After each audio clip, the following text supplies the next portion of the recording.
چې د مرګ نه بعد بیا الله ته راپاسېده دي او چې راپاسو نو بیا سوال دی د الله د طرف نه هغه سوال له به څه جواب تیارو دا زما او ستا کار دی او هر انسان په دې دنیا کې لګیا دی اصل کې ګوره موږ تیارې دا څومره چې موږ لګیا یو په دې دنیا کې د سحر نه د شپې پورې د شپې نه د سحره پورې موږ ګوره د هغه سوال جواب تیارو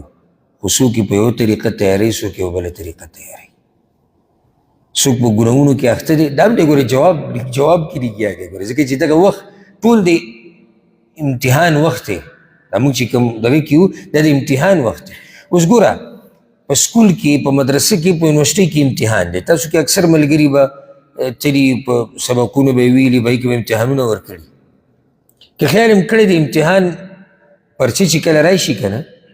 نو په هغې له پاسې لیکلي د دې د حل کولو ټایم 2 ګنټې دی ای پی که نه یا ګنټه دی کومه لږه سخته پرچې 3 ګنټې دی د دې نه د لم زیاتوي چې کله یونیورسټۍ غټو مراحلو ته ورسي په بعضو کې 6 ګنټې هم ورکوي دا ستا ټایم دی اوس که ته په دې کې اوده کېږي که ته دې کې په دې پرچه باندې ځان له هسې پالتو ډیزاینونه جوړوې که ته پکې خپل صحیح حساب کتاب کې که ته پکې د دې مسلو صحیح جوابونه ورکې که ته هر څه کې خو ستا ټایم دقه 2 ګنټې دي د دې 2 ګنټو نه بعد ته د یونیورسټۍ ته د جامعې ته د مدرسې ته د سکول اداره نشي ملامته کولی دا د ټایم ملاو شو قلم و پنسل و صحیح وه کاغذ و هر څه تا سره و او ته وي او عقل دې کار کوو په هوش او حواس کې وي اوس د دې نه بعد به ته اداره ملامته کې نه وی نیمه ګنټه پکې زه اوده شوی وم نو څه وکړو نیمه ګنټه اوده و خپله غلطي ده تاسو زما په دې خبره پته شي ما ګوره داسې مثال درکو د واقع دا زموږ د امتحان ټایم دی دا کم چې روان دی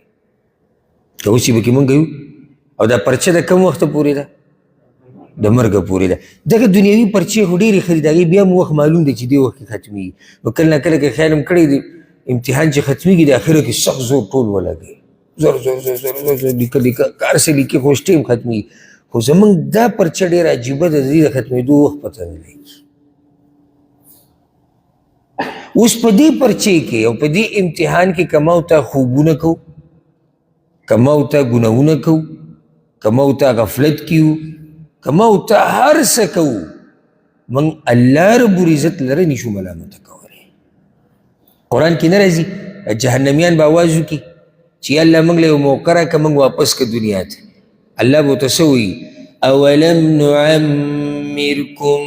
ما يتذكر فيه من تذكر ولې ما تاسو له دومره عمر نه و درکړی چې وایي کې یو نصیحت قبلونکی نصیحت قبلولی شو خو تاسو نه دی قبول کړی نو الله موږ ته وایي چې ما خو تاله د امتحان او د پرچې ټیم درکړی و خو تا پرچه نه ده پوره کړې نو ته الله څنګه ملامته کړي نو چې کله الله چاته ووایي چې ولې بیا لاړ تباه شو اوس که تاسو دا غواړئ چې الله راته حساب اسان کړي نو کومه دعا غواړه اللهم حاسبني حسابا يسيرا الله دې زموږ حساب کتاب اسان کړي اوس وایي چې یو کار درته ګران شي